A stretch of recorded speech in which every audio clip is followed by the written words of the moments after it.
Let's talk about the national debt and deficits. When the government revenues equal spending, a balanced budget exists. In reality, though, the federal budget is rarely balanced. A budget surplus occurs when annual revenues are higher than spending. A budget deficit occurs when spending is higher than revenues, higher than the money you bring in. In recent decades, deficits have occurred nearly every year. When the government runs a deficit, it must find a way to pay for the extra expenditures or the things that you are buying. It can either create money or borrow money. Covering deficits by creating money can lead to high inflation. The main way that government deals with deficits is by borrowing money.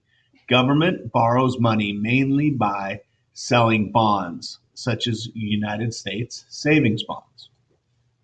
When the government borrows money, it adds to the national debt, the total amount of money the government owes to bondholders.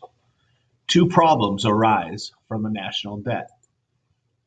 First, it reduces money available for businesses to borrow and invest because people buy the government bonds instead of investing in businesses.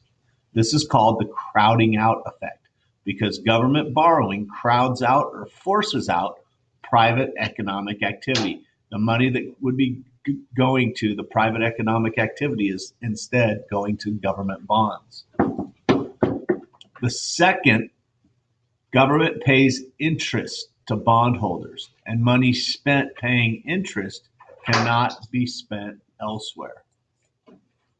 In the 1980s, huge deficits led Congress to pass laws cutting federal spending. After the Supreme Court found many of these laws unconstitutional, some people suggested amending the Constitution to require a balanced budget. Opponents said an amendment would prevent the government from dealing with rapid economic changes. At the end of the 20th century, budget surpluses occurred for the first time in 30 years. However, war, tax cuts, and recession brought new deficits. How might a budget deficit be related to the national debt? A deficit adds to the debt. What causes the crowding out effect?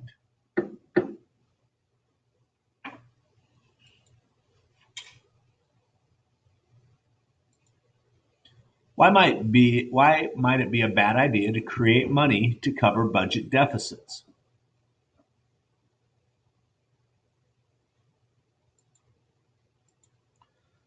Which of the following is considered a problem associated with a large national debt?